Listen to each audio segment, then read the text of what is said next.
After I taught for 37 years, I saved a whole bunch of sayings that my little kids had. One time I gave them an assignment to write about the ocean. And little Callie, she's 6, she wrote, "This is a picture of an octopus. It's got 8 testicles." And James, he was 6, he wrote, "Oysters' balls are called pearls." And Wayne, he was 7, "If you're surrounded, you're on an island. If you don't have a sea all around you, you're incontinent." To pee all over yourself. Kylie, 6 years old, goes, "Sharks are ugly and mean and weak, and they got big teeth just like Emily Richardson. She's not my friend no more." And Billy, he's 8. He says, "A dolphin breathes through an a-hole on the top of his head."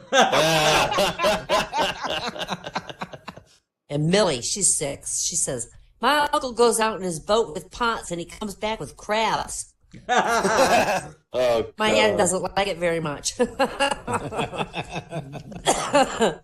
And William, he's 7. He says, "When ships had sails, they used to use the trade winds to cross the ocean. Sometimes when the wind didn't blow, the sailors would whistle to make the wind come. My brother said they'd been better off eating beans." Helen, she's 6. She says, "I like mermaids. They're beautiful, and I like their shiny tails. And how on earth do mermaids get pregnant?" Where is that opening? "I'm not going to write about..." Oh, Amy's 6. She goes, "I'm not writing about the sea. My baby brother's always screaming and being sick. My dad keeps shouting at Mom, and my big sister just got pregnant, so I can't think what to write." I feel sorry for her. Yeah, that's my next door neighbor. Anyway, Christopher, who's 6, he goes, "Some fish are dangerous. Jellyfish can sting. Electric eels can give you a shock. They have to live in caves under the sea where I think they have to plug themselves into chargers." Kevin, he's 6. He goes, "When you go swimming in the sea, it's very cold. It makes my willy really small." Learn that, young boy. Becky, she's 8. "Divers have to be safe when they go underwater. 2 divers can't go down alone, so they have to go down on each other."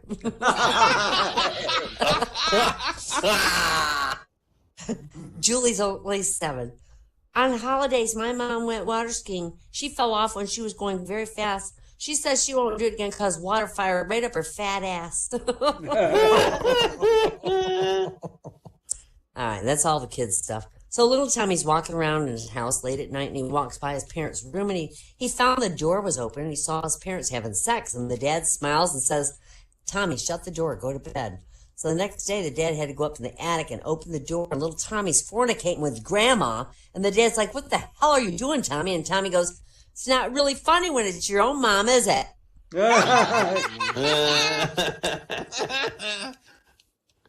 There's a long line of spirits at the gate waiting to get into heaven, and not all these spirits could fit into heaven, so the ones who died the worst death could get in.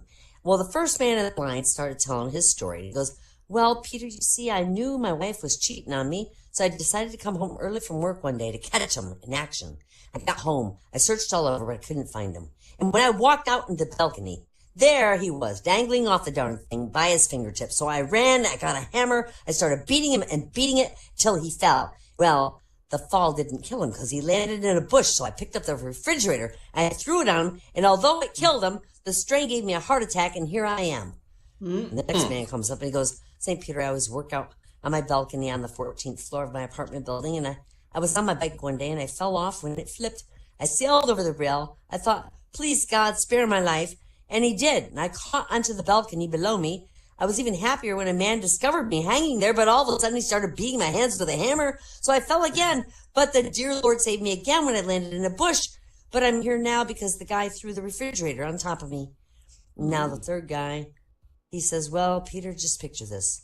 I'm hiding butt naked in this married chick's refrigerator."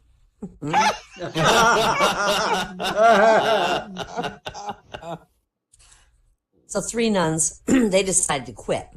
They went to the Mother Superior and they said, "We don't want to be nuns anymore. How do we quit?" And the mother said, "Do something unholy and come back here in 24 hours. So they all left thinking, what can I do that's unholy? And the next day they went to the mother one at a time. And the mother says to the first nun, what unholy thing did you do? And the nun says, I stole a kid's bike. And the mother said, I guess that'll do. Go drink some holy water. And when the nun did, she wasn't a nun anymore, and she left the convent.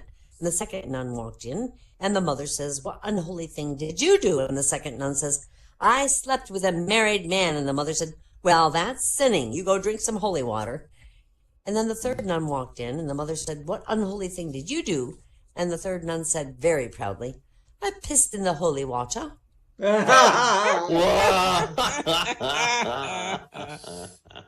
Hey, what do you call a woman with one leg longer than the other one? Eileen. Eileen. But what do you call a Chinese woman with one leg longer than the other? Irene. Irene. Irene. Oh, Irene's gonna ride. Where do you weigh a whale? Where do you weigh a whale? Where do you weigh a whale? I don't know. At the railway station. Oh. Where do you weigh a pie? Where do you weigh a pie? Somewhere over the rainbow. Oh. Way up high. Oh. Hey, do you know what DNA stands for? The National Dyslexic Association. NDA, DNA. Oh, never mind. If you don't get it, if you're not dyslexic, you won't get it. So this fat girlfriend she's like a moped. A fat girlfriend's just like a moped. They're fun to ride, but you wouldn't want your friends to see you on one. That's bad. That's bad. What's the difference between Michael Jackson and a grocery bag? I don't know. All right, one's white, made out of plastic, and dangerous for kids to play with, and the other one is used for carrying groceries. You know how lesbians build a house? All tongue and groove, no studs. So a priest, a homosexual, and a pedophile walk into a bar, and he orders a drink.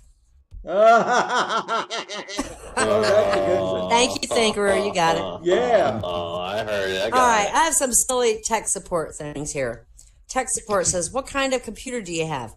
The female customer goes, a white one. These are, I remember being like this. And it wasn't that long ago. Tech support goes, click on the My Computer icon on the left of the screen. Customer, your left or my left?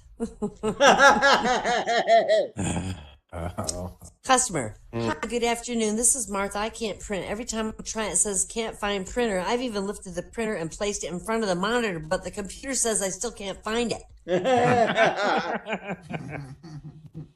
Tech support. What is your monitor now? What's on your monitor right now, ma'am? Customer. Well, a teddy bear my boyfriend bought for me at the 7-Eleven.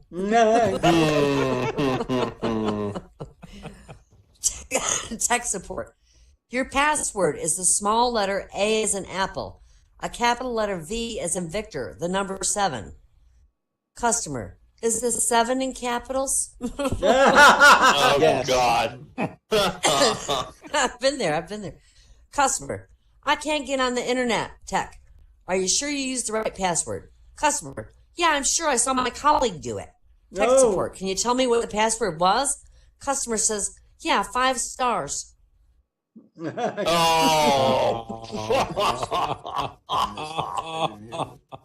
Tech support. What antivirus program do you use? Customer. Netscape. Tech support. That's not an antivirus program. Customer. Oh, I'm sorry. Internet Explorer.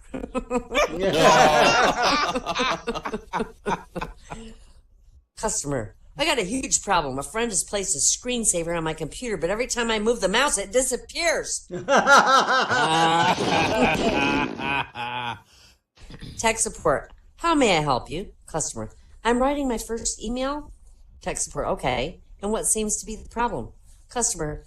Well, I have the letter A, like in the address, but how do I get the circles around it? A woman customer calls the Canon help desk with a problem with her printer. Tech support. Are you running it under Windows? Well, no. Oh, my desk is next to the door, but that's a good point. The man sitting in the cubicle next to me's under a window, and his printer's working fine. All right, so sometime this year, we taxpayers are again going to receive another economic stimulus payment. And this is a really exciting program, and I'm going to explain it by using a question and answer format for you. Question: what is an economic stimulus payment? Answer: it's money the federal government will send to taxpayers. Question: where will the government get the money? Answer: from taxpayers. Question: so the government's giving me back my own money? Answer: oh, only a smidgen of it. Question: what's the purpose of this payment? Answer: the plan's for you to use the money to purchase a high-definition TV set, thus stimulating the economy. Question: but isn't that stimulating the economy of China? Answer: shut up.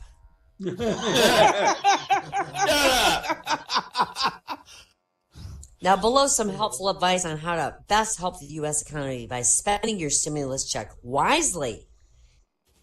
If you spend the stimulus money, the money will go to China or Sri Lanka. If you spend it on gasoline, your money will go to the Arabs.